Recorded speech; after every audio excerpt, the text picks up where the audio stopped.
اليوم ما حنضيف الرز على الشعرية، حنضيف الشوكولا على الشعرية ونعمل أطيب حلا بس ب4 مكونات. السلام عليكم، معكم سارة في المطبخ. أول شي بيلزملنا 2 كوب من الشعرية يلي منستعملها للطبخ. منجهز الصينية أو القالب اللي بدنا نشتغل فيه، منحط عليه ورقة زبدة ونمسح ورقة زبدة بشوية زيت حتى ما يلزق الحلا عنا. بطنجرة على النار مندوب 3 ملاعق كبار من الزبدة. بس تدوب منضيف عليها الشعيرية وبدنا نضلنا نقلب باستمرار على نار متوسطة حتى تتحمر الشعيرية عنا.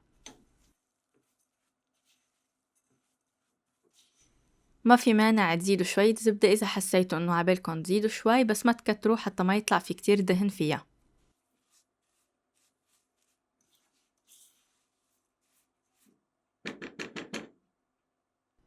بس تتحمر الشعرية منضيف عليها 3/4 كوب حليب مكثف محلى، بس ما منضيفه دفعة واحدة، منضيفه بالتدريج حتى يبين علينا إنه الشعرية أخدت كل الكمية وتشربتها. هون الشعرية صارت كتير أخدة حرارة، فما منقوي النار، منخلي النار هادية حتى ما تلدها عنا، حتى الحليب المكثف المحلى ما ياخد طعمة مش لذيذة.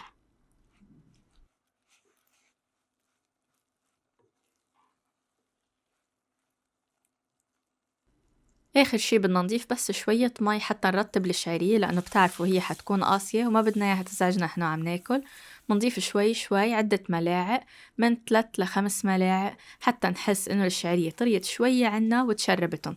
ما تضيفوا كتير مي، بتصير بتطلع رخوة وما بتمسك عنا بعدين ولا بتتقطع. بدنا إياها تكون بهيدا الشكل، نحس إنه الشعرية شوي أخدت طراوة وهي شوي شوي حتطرى بس تتشرب كل السوائل اللي حطيناها. مباشرة هي والشعرية سخنة منحطها على ورق الزبدة ومنوزعها بالتساوي. منحطها على جنب هلأ، وبهيدا الوقت هي حتبرد وحتشد أكتر. هلأ منحطها على جنب ومنبلش نجهز الشوكولا اللي بدنا نحطها على وجهها. عندي هون لوح شوكولا للتدويب وزنه 250 جرام، مندوبه على حمام مائي أو بالمايكروويف. على الحمام المائي المي بتكون قريب الغليان، وما منقوي النار كتير عليها حتى يضل البخار ناعم، وبس يدوب جزء كبير من الشوكولا فينا نطفي النار وهو البخار بيشتغل شغله وبتدوب بالكامل. منصبها مباشرة على الشعيرية ومنوزعها بشكل متساوي. وأوقات بيكون في ألواح وزنها 200 جرام، في حال عندكن ياها ومش موجود 250 فيكن تستخدموه كمان، بيطلع طبقة رق بس تطلع كمان كتير طيبة. هلأ حبردهم بس 10 دقايق بالفريزر حتى تجمد الشوكولا دغري وتصير دغري جاهزة للتقطيع.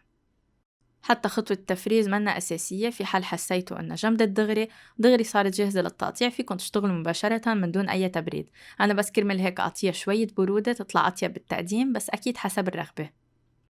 وهيك بدقايق وب4 مكونات بنكون عملنا حلا سهل كتير وفعلا لذيذ. طعمة الشعرية اللي فيه كتير عاطية إضافة حلوة وطعمة لذيذة. جربوا لعائلتكن ولضيوفكن، إن شاء الله كتير حتنبسطوا فيه.